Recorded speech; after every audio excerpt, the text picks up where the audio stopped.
What if I told you a woman was living in the suburbs of Colorado, not a successful entrepreneur, not a spiritual diplomat, but for over 40 years, she consistently won thousands of prizes, from cars, diamonds, luxury vacations to a dream mansion worth over $75,000, 0 cents.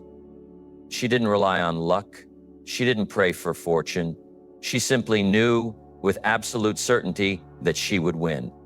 But here's what's truly astonishing. The day before she received news of winning that dream house, she told her friend, "They'll call tomorrow afternoon, and I'll tell them I'm ready." Her friend laughed, thinking she was delusional. But the next day, at exactly 3 p.m., the phone rang. A voice on the other end confirmed the win, and she calmly replied, "I knew it, thank you for calling." You might think she had a sixth sense, but she didn't rely on intuition or luck. So what was going on? She had discovered a simple law hidden from most people. If you visualize enough, powerfully enough, and believe deeply enough, then the universe has no choice but to deliver it to you. And in the next few minutes, I'll share with you that mental blueprint, how an ordinary woman could teach the world to win without relying on luck. And if this message resonates with you, don't forget to subscribe to the channel and comment with a number 1. If you have a different view, leave a 0. Every response is a key to helping us understand you better and create more content that truly fits your needs. Now let's go back in time to an autumn afternoon in 1967. Margaret was flipping through an old book when she came across a sentence that made her sit up and her heart race. "You can have what you want if you dare to see it." Not if you're lucky, not if you try hard enough, but if you see. That very night, Margaret turned to her husband and asked, "If we could have anything, what would you want?" Her husband, a practical joker, pointed to a skiing competition ad and said, "That snowmobile, but no way we'd win it." So what did Margaret do? She didn't fill out the form right away. She didn't write 25 clever entries. She did something different. She went upstairs, closed her eyes, and saw it already done. Her husband, grinning ear to ear, was riding that brand new snowmobile through the white snow. Wind in their faces, the roar of the engine, the thrill was spreading through her body. She didn't hope. She lived in that scene like it was already real. And here's the best part. She didn't ask, "Will I win?" She simply wondered, "I wonder when they'll call." A week later, that call came. And it wasn't luck. It was clarity. Clarity so powerful that the universe had no option but to respond. So I ask you, have you truly seen clearly what you want? Or is it still a vague dream? Because if you can't picture it with enough detail, how can you expect it to find its way to you? Start with this simple question. If I could have anything, what do I truly want? Let me know your answer in the comments, because I believe if it's in your mind, it can be in your hands. Margaret's first win was that snowmobile, and you might think luck was smiling on her, but what happened next baffled the entire neighborhood.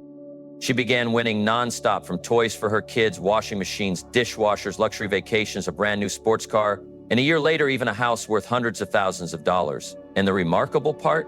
Before each win, she told someone in advance that she would win. It wasn't arrogance, it was certainty, a belief without a single ounce of doubt. Some thought she had psychic powers. Some assumed she bribed the judges. But no, Margaret had no magic. She simply followed a system. A strategy she called H.A.V.E, 4 letters, representing the 4 steps that changed her life. Not luck, not wishful prayers, just intentional action. So what were those actions and how do they work? Anyone can win if they learn how to see, how to feel, how to believe, and most importantly, how to receive like someone already ready. That's what Margaret said. Let's begin with H for Hindung, in visualization. Most people fail, not because they lack ability, but because they can't define what they truly want. You might say, "I want to be happy," but what does your happiness look like? Where do you live? In what kind of house? With whom? What does your daily routine feel like? If you can't draw it clearly, how can you attract it? Margaret understood this better than anyone. She never spoke in general terms. Every time she entered a contest, she recreated every detail in her mind. If it were a car, she imagined the paint color, the leather seat texture, the dashboard, the new car smell, even the click of the door closing. Once, I remember Margaret saying she imagined her bare feet touching the wooden floor of the bedroom in a house that hadn't even been built yet. She saw the painting on the wall, felt the sunlight on the curtains, as if she had lived there for years. She didn't just dream, she practiced visualization as if she were truly living it. And the key is this: your brain doesn't know the difference between vivid imagination and real experience. If you can see it enough, long enough, with enough emotion, you'll make your subconscious believe it's real. And then life begins to rearrange to match that belief. If you only visualize with your eyes, you're missing 80% of your power to create reality. Because life isn't just seen, it's felt. Margaret knew this deeply. When she practiced visualization, she didn't just see a picture, she lived inside the picture. When she wanted to win a car, she didn't imagine driving it, she was driving it in her mind. She heard the engine roar as she turned the key, felt the cool steel of the steering wheel, smelled the new leather mixed with her perfume, heard the tires whispering over the road, felt the breeze in her hair as the window rolled down. Her entire body participated. You see, the mind doesn't know what's real if you visualize with enough precision. Science now confirms, when you imagine with all your senses, your brain activates the same neural pathways as in real life. In other words, you are rehearsing the future. And here's the magic: emotion creates energy. You can't just think positively with your head. You need to vibrate, and emotion is the current that shakes the material world. Margaret understood this well. She never visualized just for fun. She visualized programming her destiny. So let me ask you, have you ever visualized your desire using your nose, your skin, the sounds around you? If not, I believe the true power of your imagination is still waiting to be awakened. Remember, when you can feel the future with your whole body, you are closer to it than anyone merely dreaming. Next comes unwavering belief. I'm hoping something good will happen. If that's what you're saying, then my answer would be, then it will happen to someone else. Because hope is a breeze, but faith is the solid vessel that takes you to your destination. Margaret didn't live in hope. She lived in absolute belief. Every time she entered a contest, she didn't ask, will I win?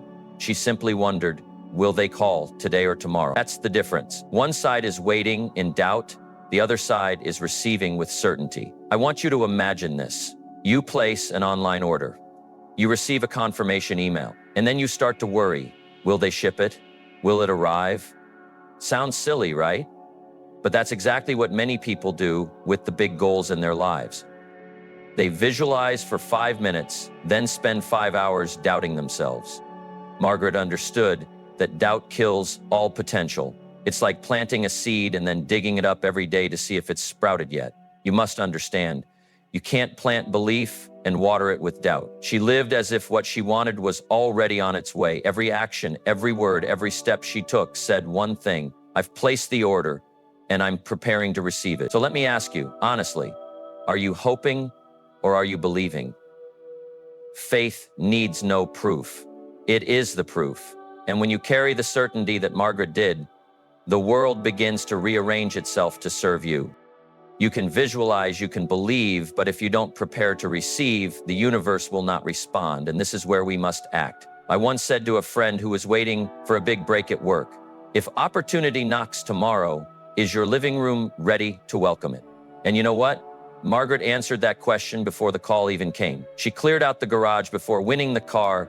She set aside wall space in her home for the art prize she hadn't yet won. She sat down with her child and listed out schools before they even received the scholarship notice. Her actions were not random. They were physical evidence of inner belief. Margaret didn't wait for miracles to believe. She believed first and organized her life as if it were already certain. You see, many people visualize, then keep living the same way, but you cannot believe in something new and keep the old habits. If you want your life to change, your behavior must reflect your new belief. Want to win a plane ticket to France? Block off vacation time in your calendar. Want to meet your ideal partner? Let go of toxic relationships. Want to succeed? Look at your desk. Does it make space for focus? Remember this well. Preparation is the strongest signal you can send to the future. It tells the universe you're serious, that you've made room for what you desire, both in your heart and in your life. So let me ask you, right now, is there something you're waiting for, but not truly preparing to receive? Now let's talk heart to heart. If someday you've achieved what you desire, not just once, but over and over again, then the question will no longer be, what can I win next? But rather, who can I help win with me? Would you want to do that? That's exactly what Margaret thought. She didn't keep the formula for success to herself. After winning everything from small gifts to dream houses, from luxury trips to enviable cash prizes, she stepped back from the spotlight so she could step forward as a teacher. Not for fame, not to build an empire, but to give away what she had learned to those still struggling with life. She started writing books. She shared clear, concrete examples, no fluff, no mysticism. Then she opened a class right in her home where women from all over came, not to learn how to win prizes, but to relearn how to believe in themselves. Margaret never called herself a visionary or a healer. She said simply, I'm a mother, and I believe that the mind, if used correctly, can change everything. And you know what impressed me most about Margaret? It's that she didn't need to win anything else, but still visualized blessings for others every day. When one of her students received a scholarship, she smiled as if she'd just won another prize herself. That's how someone passes on a legacy, not through hype, but through consistency and humility. You see, true power is not in what you achieve, but in your ability to make others believe that they can too. And that's why Margaret's legacy still lives on, not in contests, but in the hearts of thousands she touched. After everything I've shared, I want you to reflect on this. Every dream you have, if nurtured properly, will no longer be a dream. It becomes a vivid image, then an unshakable belief, and finally, an inevitable reality. Margaret lived this way. She didn't wait for what she wanted. She lived as if it was already there, long before anyone else could see it. She moved ahead with her mind, and the rest of the world simply followed. Now it's your turn. You can wait for something to happen, or you can make space in your heart for it to begin forming. You can keep saying, I hope. Or you can say, I'm preparing to receive. The difference is not in the outside world, it's within you. In every thought, every visualization, every moment you dare to live as though the good thing is inevitable. I don't say this as a fairy tale narrator. I say it as someone who's seen it unfold. Not just with Margaret, but with hundreds who followed the same formula. And if you're hearing me now, then take this as a serious invitation. Start visualizing, feeling, believing, preparing, and then live as if what you want already belongs to you. You don't need to know how, you just need to know it's on its way. And one day, like Margaret, you'll look back and smile, not because you won, but because you turned your mind into a reality-generating machine. Personal reflection. I believe what you just heard isn't just an inspiring story, but a reminder of the true power you possess, the ability to shape reality with your thoughts. In a noisy world, learning to focus your mind, build belief, and act deliberately is the only way to stay at the helm of your life. Margaret was no different from you. She just chose to live differently. And that difference, repeated over and over, created extraordinary results. And I want to ask you, how will you choose to live from today? If you could choose one thing to visualize every day, what would be your number one priority? In the 4 steps of H.A.V.E, where do you often fall short? H for have a vision, A for apply, V for visualize with faith, or E for embody the reality. Leave a comment below with your honest thoughts. Sometimes one small story from you can become the spark for someone else. Our sharing ends here. Everything said is a personal perspective. Thank you so much for watching. If you have any questions, thoughts, or reflections about the video, don't hesitate to leave a comment below. I truly look forward to your feedback and questions so we can learn and grow together. Don't forget to like and subscribe to help spread these valuable insights to more people.